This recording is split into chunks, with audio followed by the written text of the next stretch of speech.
Hi, hello guys. Ngayon pala magluluto pala tayo ngayon ng ng nilagang baka. Tagal na ako naging ng mga content, pero hindi ko 'to nagagawa, hindi ko alam kung bakit. So, ngayong araw na 'to, 'yun ang aking pagkain ngayon na sa hapunan ko ay nilagang baka na maraming vegetable. Ipakita ko sa inyo. Oh, ayan guys. Pumunta pa ako sa Filipino store para bumili ako nito na pang style bulalo nga pala itong baka ko. Yan, lalagyan ko ng corn, lalagyan ko ng green beans, saging, cabbage, at ang aking pechay, at ayan ang aking sibuyas, at ang aking black pepper, at ang aking patis. So, ayan guys, simula na tayo. Magluto na tayo. Ang gawin natin guys, ayan guys, oh, ito. Ang laki, di ba? Hiwain natin kasi napakalaki. Tapos ilalagay ko siya sa sa pressure cooker ko kasi gusto ko kasi na na talagang luto-luto at malambot na malambot ang aking baka.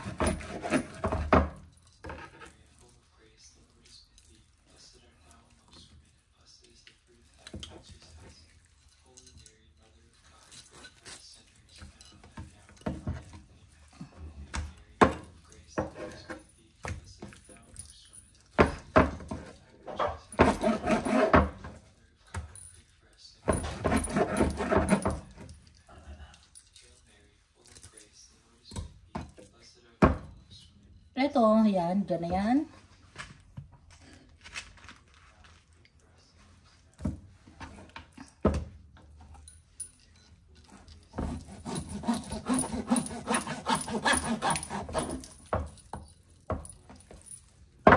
Ay, ang hirap iwain.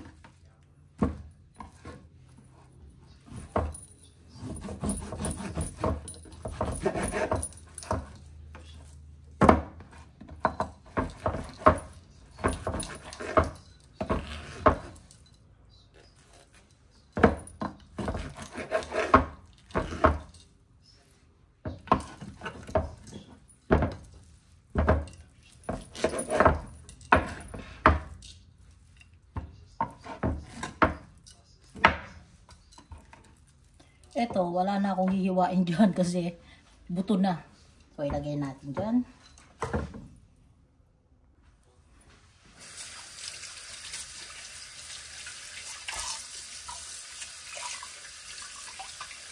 Ito ang nakakapagpasarap sa sa nilagang baka kasi yung buto-buto niyan.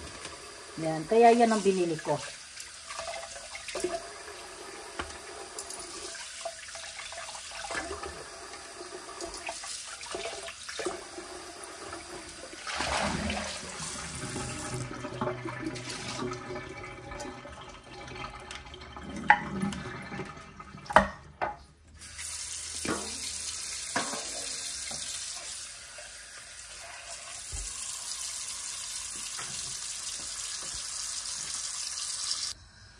O ayan guys, kalalagay ko lang. So bali iluluto ko ito ng ng 1 hour. Isa-set ko yung alarm ko ng 1 hour.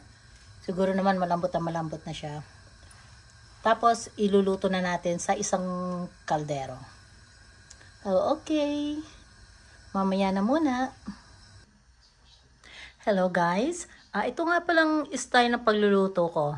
Nilagang baka na style parang style bulalo. Kasi nga, merong corn, merong saging. Kasi yan ang pinakaano ko. Itong saging yan ang pinakakanin ko. Ayan, kaya umpisa na tayo. Maghiwa-hiwa na.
May kulang pa tayo yung patatas.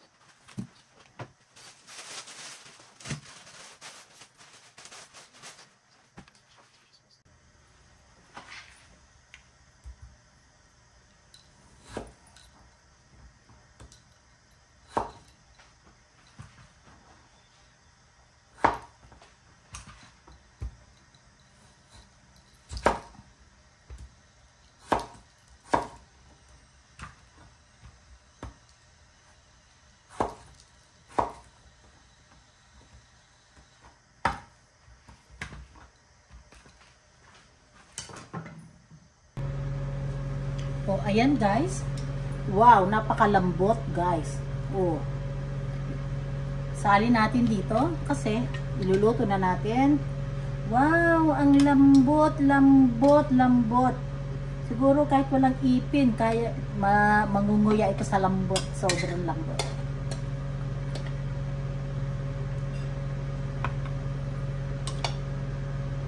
Pero yung ano nito, yung sabaw nito, hindi natin siya itapon. Kasi kakailanganin natin siya.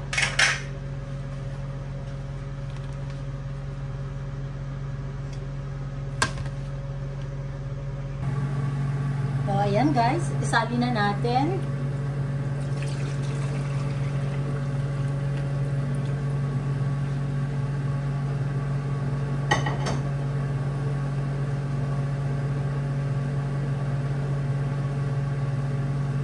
Dadagdagan pa natin to ng tubig.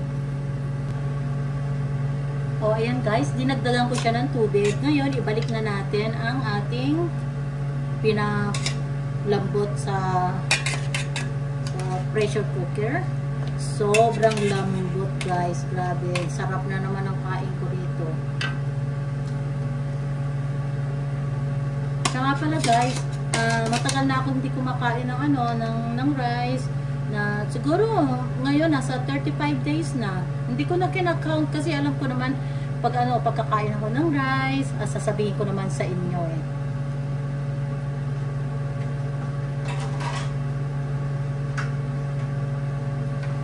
Lagay natin ang sibuyas.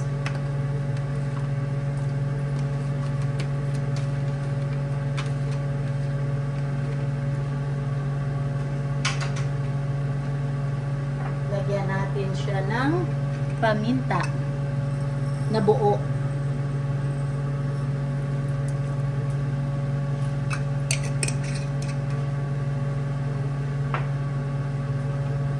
Lagyan natin siya ng patis.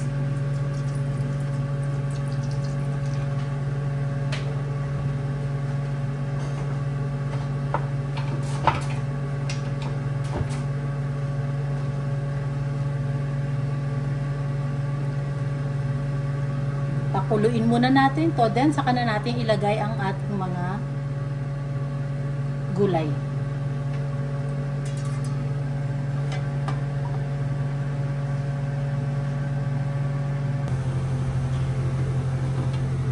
Isama na rin pala natin ilagay ang ating ang ating corn.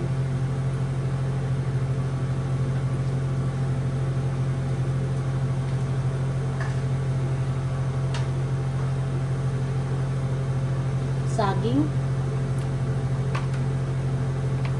at ang ating carrots. Oh no, not carrots. I mean patatas.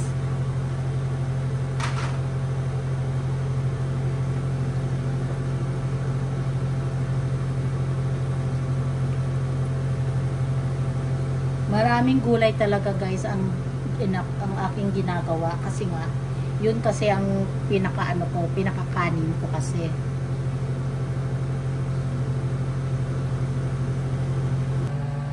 Okay guys, buksan na natin. Ayan, kumukulo na siya.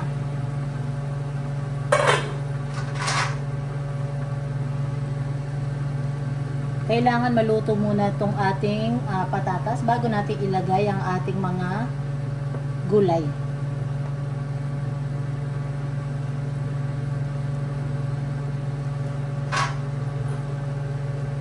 Takpan uli natin.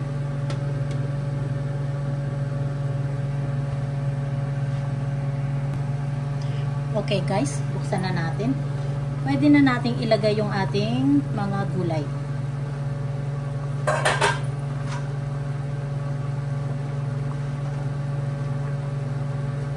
Lagay na natin ang ating green beans.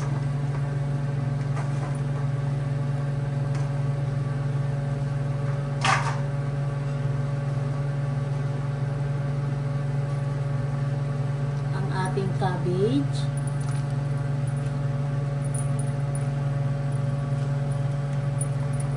Dahil yan ang aking mga kanin.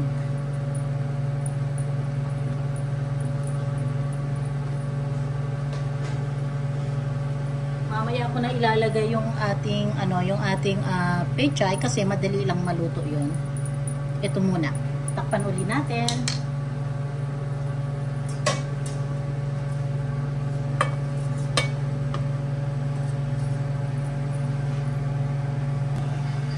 O ayan, buksan na natin guys.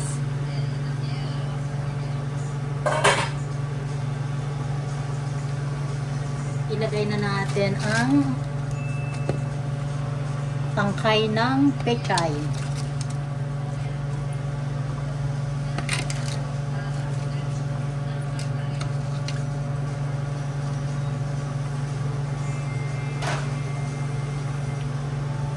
Takpan uli natin. Ang dami kong gulay kasi ito ang aking kanin. Mga gulay ko na yan. Ayan guys, buksan na natin uli at ilagay na natin ang ating dahon ng ating pechay.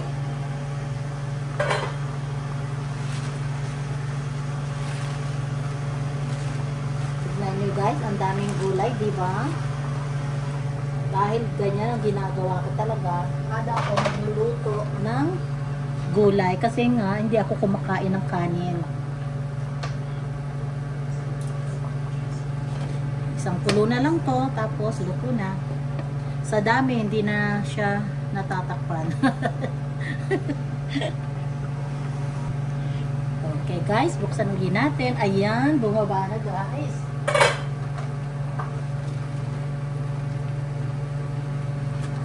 Napakasarap talaga guys ng aking pagkain ngayon. Napakadaming gulay. Sobrang sarap.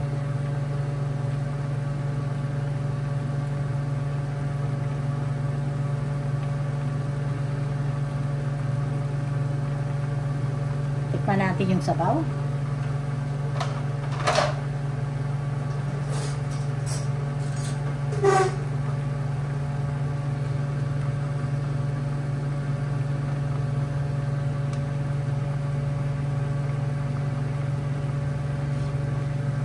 Oh my God.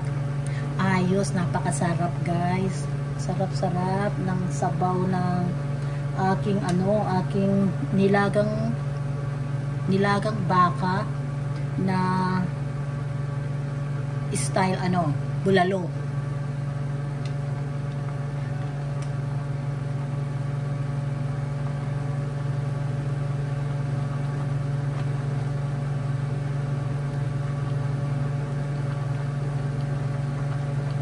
Pwede na to guys, puto na to.